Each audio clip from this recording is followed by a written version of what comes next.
On November 20th of 1990, Michael Crichton published an important book. It was a work of fiction that focused on a multitude of different sciences that could eventually help make its premise a reality one day. Not that that's something we should try to pursue. Jurassic Park needs no introduction. Everyone everywhere has seen the movie, and most of us know every individual character and dinosaur by name. Now, the novel that the film is actually based on isn't quite as well known as I personally believe it should be. While its events played out in a streamlined version on the big screen, there is honestly a lot more to unpack and study in Crichton's first book. In this video, I'm going to be analyzing Jurassic Park and reviewing it on a critical level. I'll give my thoughts on why I believe it's so good and what exactly the author was trying to say. If you haven't read the book just yet, I'll go ahead and warn you that small spoilers may pop up somewhere down the line, but I'm going to try and keep this analysis somewhat removed from the plot in order to focus on the big picture. That being said, the book opens up with two quotes. The first, by Linnaeus from 1797, states the following: "Reptiles are abhorrent because of their cold body, pale color, cartilaginous skeleton, filthy skin, fierce aspect, calculating eye, offensive smell, harsh voice, squalid habitation, and terrible venom. Wherefore their creator has not exerted his powers to make many of them." The second is by Erwin Chargaff, who simply states, "You cannot recall a new form of life." After this, we oversee what becomes known as the InGen incident. Starting with the peculiar event of an unexpected visit from a Costa Rican island, a few men carry a badly wounded 18-year-old to a female doctor. The young man had been cut open in a multitude of different places on the body in what the visitors had deemed was a construction accident. Apparently, he was run over by a backhoe. After examining the wounds, the woman becomes convinced that she's looking at bite marks instead of mechanical lacerations, and the boy groans his final words before succumbing to these injuries. Dying, he says aloud, "Raptor." Unknowing of what this word means, she quickly asks the other locals for help in deciphering this clue, but her answers are seldom helpful. The word raptor is said to be similar to that of hupia, which is a faceless night ghost, a man that takes a newborn baby, a killing thief. Finding these answers unsatisfactory, she consults an English dictionary and finds a brief definition: raptor, bird of prey.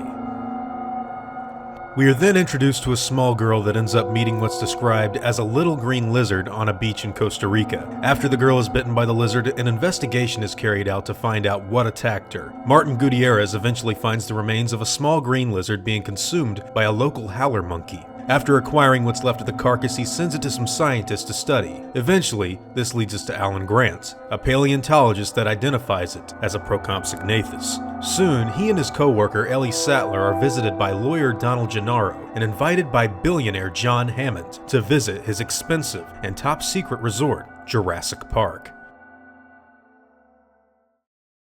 Now, the book is different from the movie in several small ways, most of which are comprised of deviations in detail. Set pieces like the river raft chapters, aviary trek, and of course the Compy beach attack don't happen in the first movie at all, and certain characters are merged together to serve the story better for its translation to film. Ed Regis, the park worker that brought the 18-year-old to a doctor, is merged with a lawyer, Gennaro, in the film, and characterization for people like Henry Wu and Jerry Harding are considerably less fleshed out. The film still retains the overall story of the novel in a generalized fashion though, and keeps most of its elements intact. The biggest difference from the two works is actually their respective tones. You see, originally Crichton wanted Jurassic Park to be a book written from the perspective of a child, but his publishers just flat out wouldn't allow it to happen because they believed that no one would buy it. This forced him to change the story into a horror novel that depicts gruesome animal attacks that involved intestines being torn from bodies while the victims were still alive, as well as gross detailed descriptions of rotting corpses that had been left mottled with flies after the dinosaur had eaten its fill and wandered off. Spielberg was able to bring Crichton's original vision to life on the big screen as far as child-friendly material is concerned. With all of that being said, what makes this book so good is the way Crichton writes it. The novel isn't really too long, clocking in at only around 400 pages, and the amount of detail and compelling action sequences that are inside of it are really fun to read. Even though it deals with advanced sciences and mathematical equations, the book is oddly simple to understand. Nothing is overly complicated, and Crichton presents the material to the reader in a very direct and relatable way. At absolutely no point does the book become dull, and towards the end it actually ramps up into a story that's similar to Aliens, for lack of a better analogy. It's just simply a well-written book that's fascinated readers for nearly 3 decades. Dinosaurs, DNA, horror, suspense, action, philosophy, moral questioning, and even deductive reasoning are all elements of Jurassic Park that really make you excited to turn the page and find out what happens next. To be honest, I can confidently say that it's the best novel that I've ever read, and there are quite a few people out there who would agree with me on that. But why do people like the book so much? What exactly is Jurassic Park about? On a surface level, it's easy to just say that it's a story about dinosaurs and DNA. But in reality, it is so much more. Crichton breaks down the events that play out in the book by providing us with a character who I think is actually supposed to be the voice of the author himself. That character is Ian Malcolm. Now, Jurassic Park is broken up into 7 different sections, each containing their own chapters that all spiral further into disarray with each preceding section. These sections are called iterations, and each is accompanied with a small illustration and a quote by Dr. Malcolm. This man is credited as a mathematician that specializes in chaos theory. Most of his quotes give us a foreboding sentence or two on how futile the situation is for the humans on this small island. At first, the pictures don't make any sense and just look like a collection of weird interconnected squares that serve little purpose to what's happening in the story. These drawings are called fractals and have a direct relation to Malcolm's mathematical career. As the book progresses, the fractals become more detailed and far more complex. When you finally reach the 7th iteration, a beautiful image is presented to the reader. This fractal is known as the Dragon Curve, a complex assortment of different fractals that can only be created by continuing the design for a lengthy amount of time. It's essentially the visual manifestation of Malcolm's chaos theory. You see, Jurassic Park is actually about the blindness and folly of man, the ignorance of assuming control over situations that are beyond human intervention. This leads us to the biggest battle of the book, man versus nature.